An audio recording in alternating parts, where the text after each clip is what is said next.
My name is Emma, 31, and 3 weeks ago, I learned how much my family valued me. Thanksgiving, Mom stood up, started handing out gifts.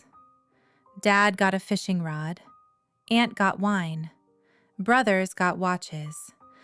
I waited. When the bag was empty, I asked, "Is there one for me?" She didn't hesitate. "Be grateful you're allowed at this table." Uncle laughed. "Be glad we still remember your name." The whole table erupted. I felt my face burn. But I nodded, said, "Good to know." No tears, no yelling. I left early, drove back to Seattle, decided something was going to change. Because 2 weeks later, those same people pounded on my door, begging me to talk. If you've ever been the family ATM who got treated like a joke, stay with me. When I got back to Seattle that night, I dropped my keys on the counter, put the pie I'd baked in the trash, and just sat on my kitchen floor, staring at my phone. Part of me wanted to text the family group chat, tell them exactly how they'd humiliated me. But I knew how that would go. "You're being dramatic. It was just a joke. Be grateful we invited you." So instead, I texted Riley, my best friend. She called within seconds. I told her everything. The fake smiles, Mom's line about being grateful I was allowed, Uncle's jab about remembering my name.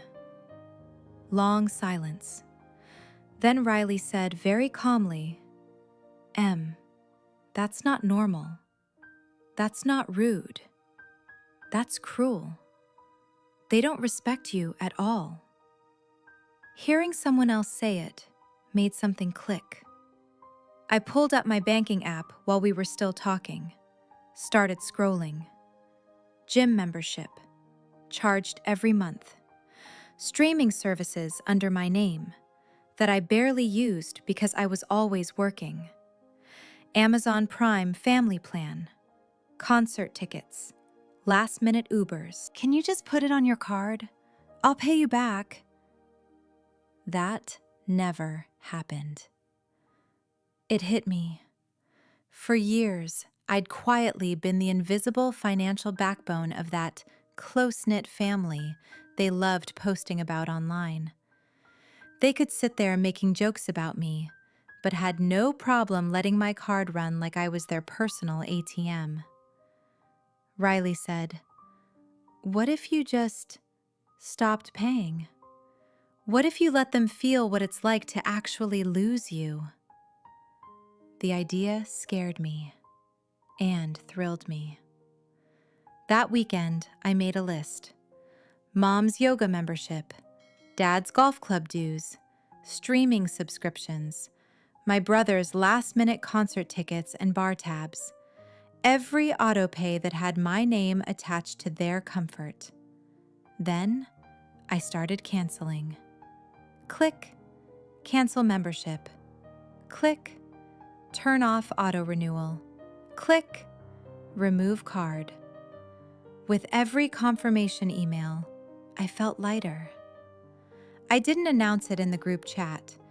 I just let the systems they depended on quietly stop. A few days later, Mom called during my lunch break. No hello, just, "Emma, my yoga studio says my card was declined. Did something happen?" I swallowed my nerves. "Yeah, I canceled it. You'll need to set it up yourself." She sounded offended. "You know I go to those classes for my health. I count on that." "You also know what you said to me at dinner," I replied. "I'm done paying for people who laugh at me like that." She gasped, like I'd slapped her. Dad called that night. The streaming wasn't working. "You must have messed something up. he complained. I didn't mess anything up, I said. I just stopped paying. You're adults. Handle your own bills. Silence. Then he snapped. Family takes care of each other, Emma. Exactly, I said. That goes both ways. After that, the group chat exploded. Passive-aggressive messages about some people forget where they came from and money isn't everything, but some folks think it is. I muted it. For the first time in my life, I chose not to play the role they'd written for me.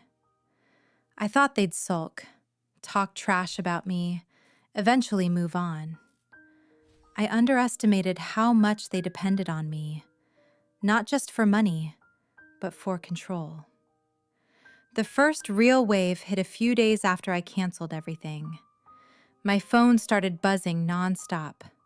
The family group chat lit up like a fire alarm. Mom sent a long paragraph about people who forget who raised them and how she was deeply hurt that I'd attack her health by canceling the gym. She made it sound like I'd taken away prescription medication, not turned off a membership billed to my card. Dad followed with his usual lines. You wouldn't have your fancy job in Seattle if it weren't for us. Like my degree was an unpaid bill. My brothers jumped in. One wrote, "Imagine choosing Netflix over your own mom." Ironic, considering I'd canceled Netflix too, and they used it way more than I ever did. The other sent, "You've changed so much. You used to be nice," followed by crying emoji and a broken heart.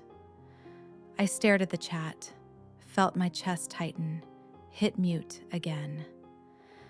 10 minutes later, Riley sent me screenshots from Instagram.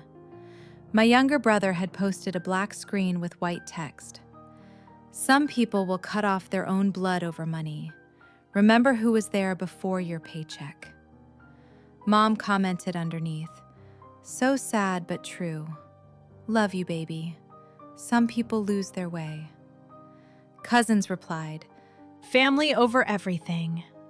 Money can't buy loyalty." People change when they move to the city. They were rewriting the story in real time, turning themselves into victims, me into some cold-hearted villain who'd abandon them for a skyline view. None of them mentioned Mom telling me to be grateful I was allowed at the table. None of them talked about Uncle making my name a punchline. I locked my phone.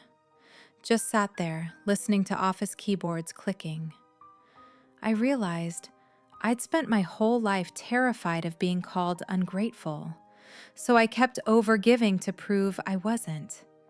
And here I was, finally saying no, and they were slapping that exact label on me anyway. That night, instead of crying, I opened my laptop at my kitchen table, went back to my banking app. If they wanted to talk about sacrifice, fine, we could talk numbers. I pulled up 5 years of transactions, started filtering. Gym, streaming services, Amazon Prime Family Plan, concert tickets with notes like, "For Jake and friends," emergency car repairs, "Uncle couldn't afford," that landed on my card. "I'll get you back when my bonus hits." Never happened. Restaurant bills where I picked up the check because you make more than us, it's no big deal. With every line item I highlighted, I remembered the exact moment I'd swallowed my resentment and smiled. I copied everything into a spreadsheet, added dates, descriptions, color-coded categories, watched the total climb higher and higher until I had to sit back and stare. This wasn't generosity. This was a pattern. Years of being the safety net whenever someone forgot their wallet or couldn't pay till Friday. I drafted an email, subject line, "Since we're talking about who owes what." In the body, I wrote plainly, "I was grateful for a roof and food growing up. I wasn't pretending I raised myself, but the idea that I owed them endless financial support and blind tolerance, that wasn't accurate, and it wasn't healthy. Then I pasted the spreadsheet total, a breakdown by category. I didn't call them thieves. I didn't demand repayment. I simply wrote, "If you want to keep insisting I'm ungrateful and selfish because I stopped paying, please look at this and ask yourself who has actually been taking care of whom." My hands shook when I hit send, heart pounding like I jumped into cold water. But it also felt like dropping a weight I'd been carrying for years. Mom's reply came fast. All caps subject line. "How dare you?" The body was a wall of text. Called my list manipulative and cruel. Said only a heartless person would throw money in her parents' faces. She turned every example into a story about how hard things had been for them. Accused me of trying to put a price on her love.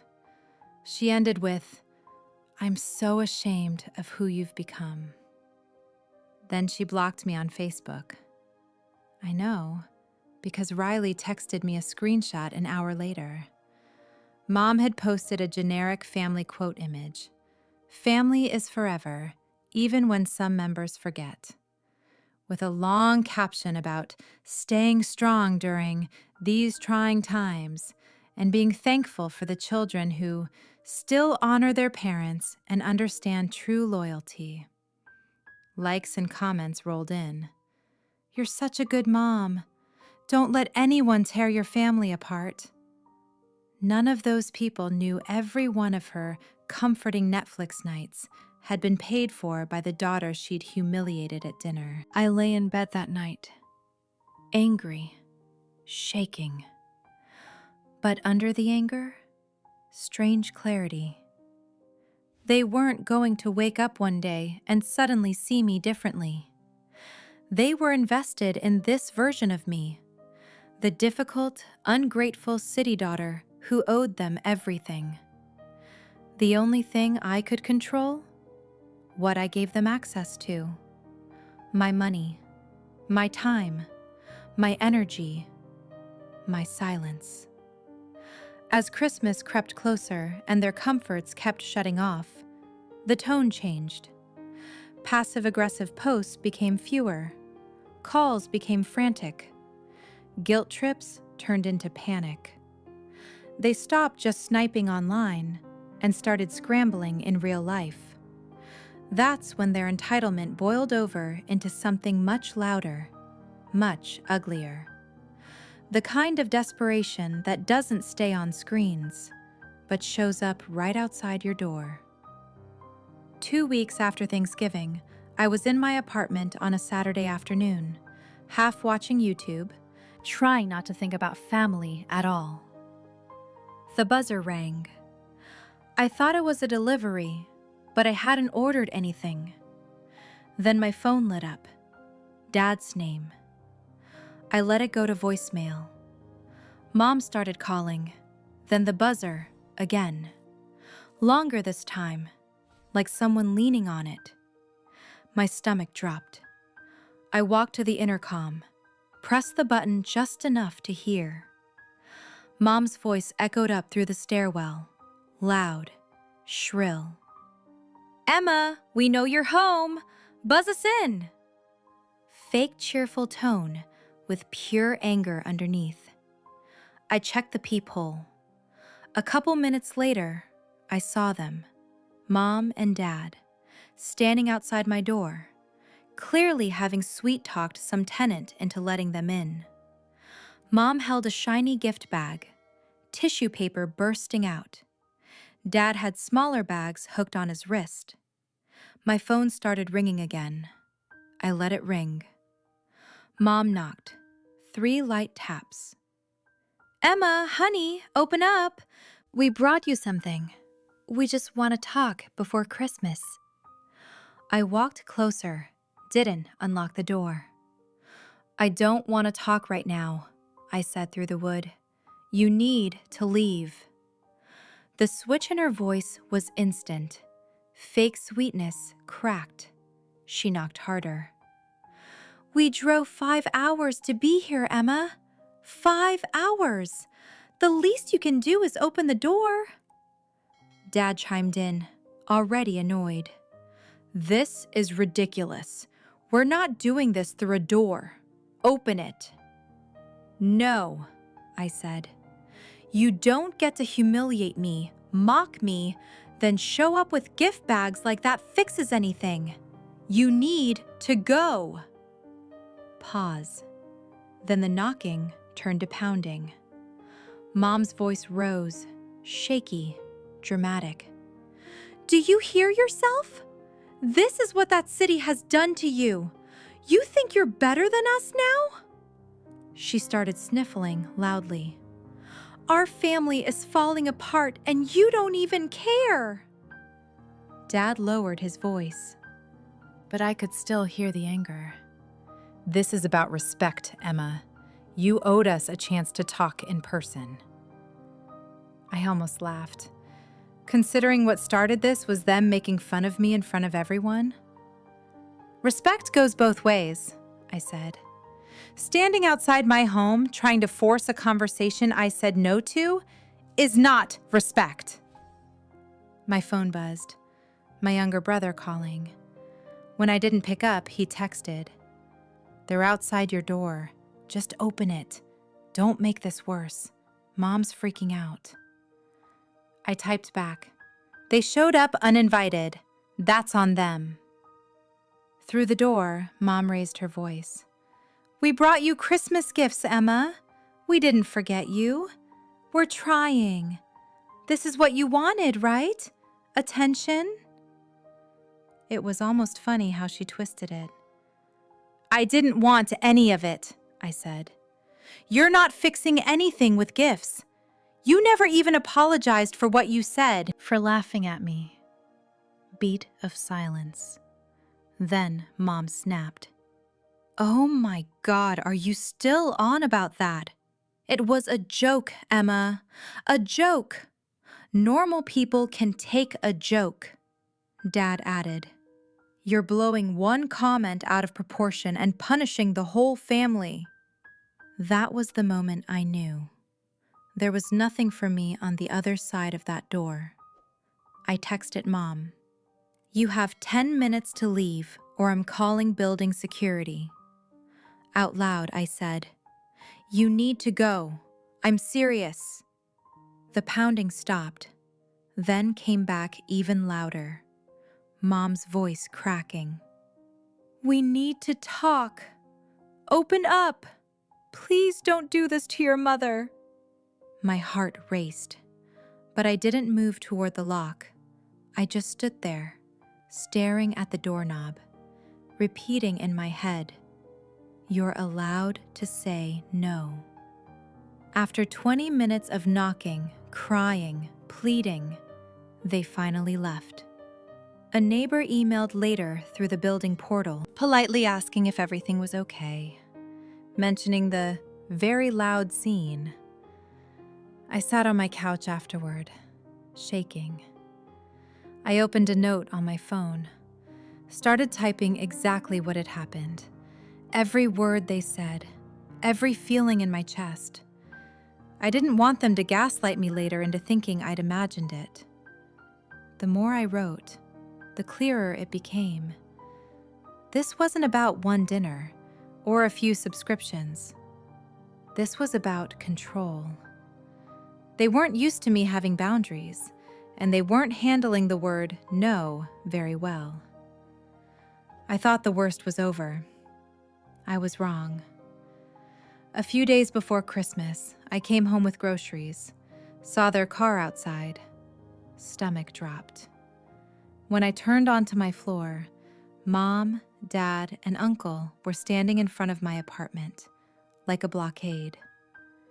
"There she is," Mom said loudly. "Do you feel proud calling security on your own parents?" I set the bag down, kept my keys in hand. "You're not supposed to be here. You need to leave." Dad said they weren't leaving. that they'd driven all that way, that I owed them a conversation. Mom went on about trying to save the family while I hid in my little box.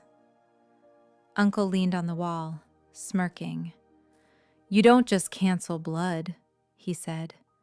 "Blood doesn't give you the right to show up after I told you to stop," I replied. Mom scoffed, accused me of twisting everything and making them sound abusive. Dad stepped closer until my door was at my back. "Here's what's going to happen," he said.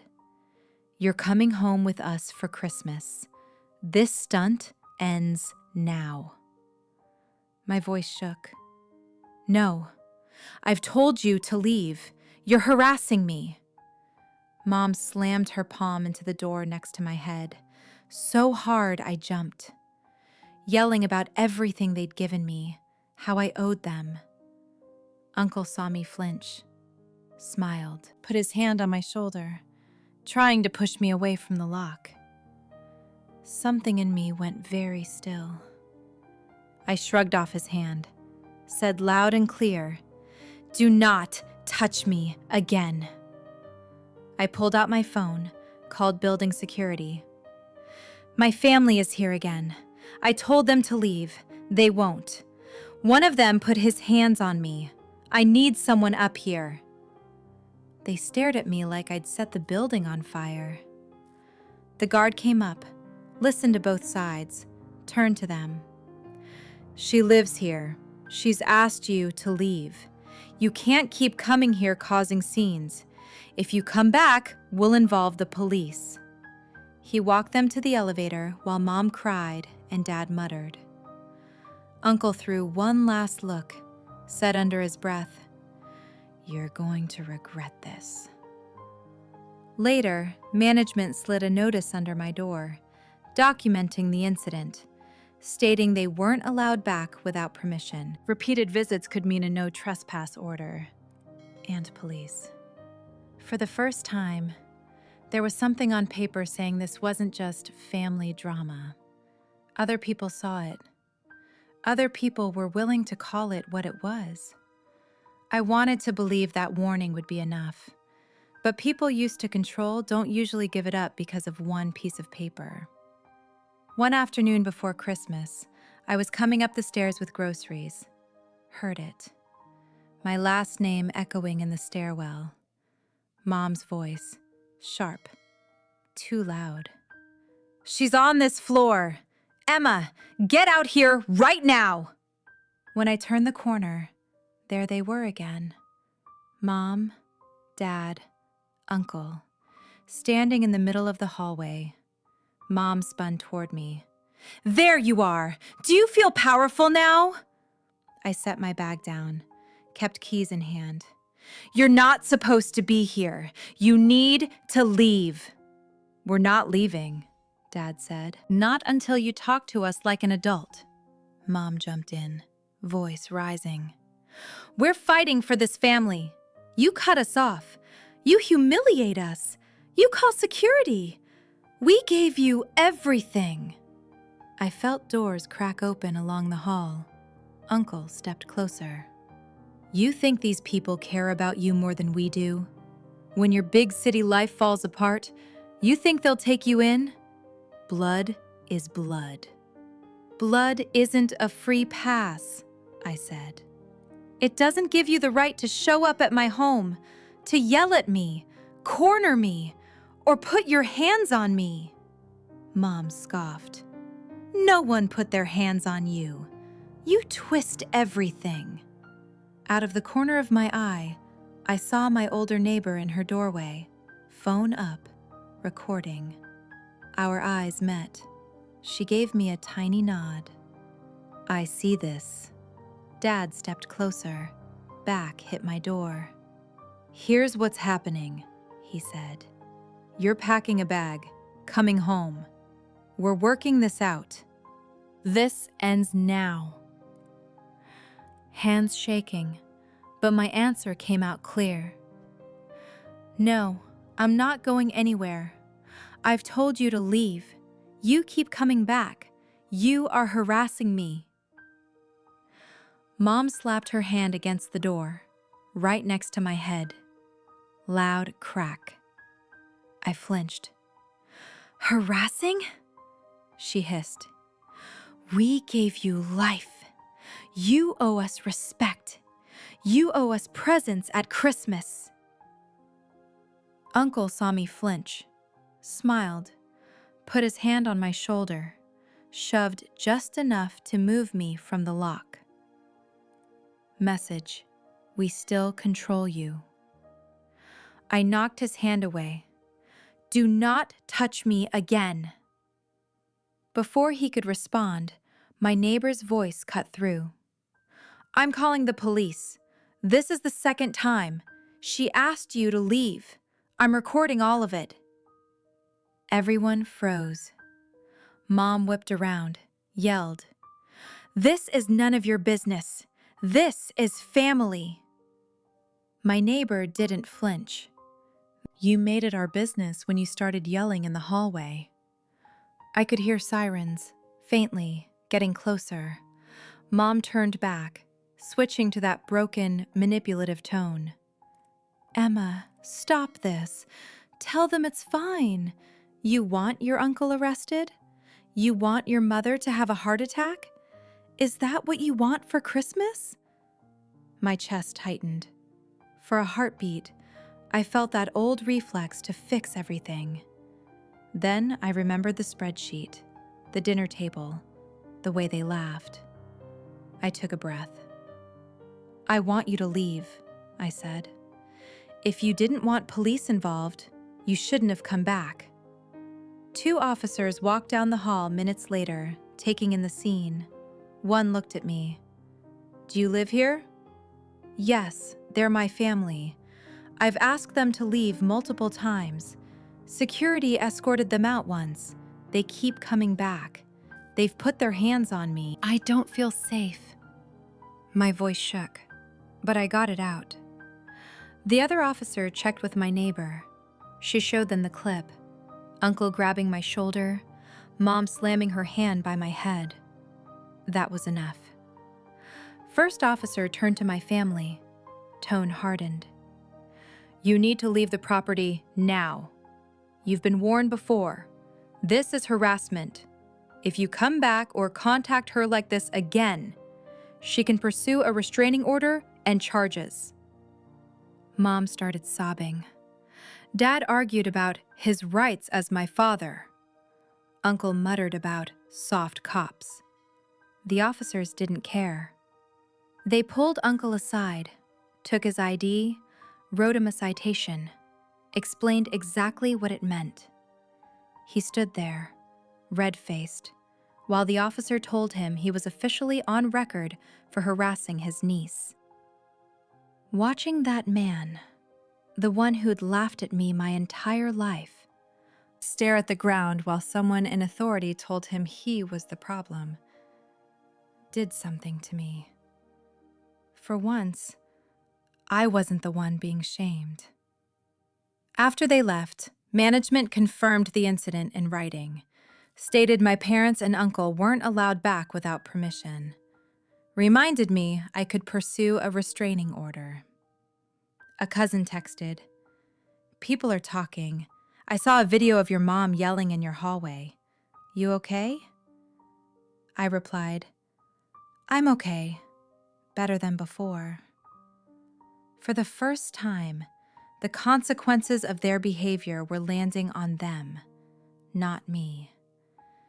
And as Christmas passed in total silence, that silence felt less like punishment, more like space. Space where I could finally imagine a life that wasn't built around managing their chaos. In the weeks after Christmas, the silence felt unreal. No Merry Christmas, no Happy New Year, not even a passive-aggressive quote. At first, it felt like standing in a room after a fire alarm cuts off. Bodies still braced for noise that wasn't there. Slowly, it started to feel like something else. Space. Through cousins and friends, I heard what was happening back home. Mom had to follow up after that ER visit.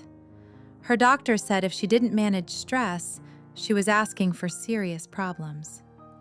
Without my money covering extras, she had to cut back. Had to learn how autopay actually worked. Dad had to call subscription companies himself, sit on hold, reset passwords. For once, figure things out without saying, "Ask Emma."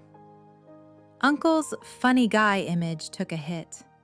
People had seen the video, the citation. Hard to play charming uncle when everyone knows cops got called on you. My brothers went quieter online. Fewer concert selfies, more posts about extra shifts and grinding. When I stepped back as their safety net, they had to stand on their own. That was the thing. My boundary didn't just make me grow up, it forced all of us to. Once the adrenaline faded, I crashed a little. With no new drama to distract me, all the old stuff floated up. I finally booked a therapist. First session, she asked, "When did you learn your role in the family was to fix everything?" I didn't have a neat answer, but the question sat with me. I also found support groups online, people with stories uncomfortably familiar, parents who weaponized guilt, relatives who used family as a leash, siblings who only reached out when they needed something.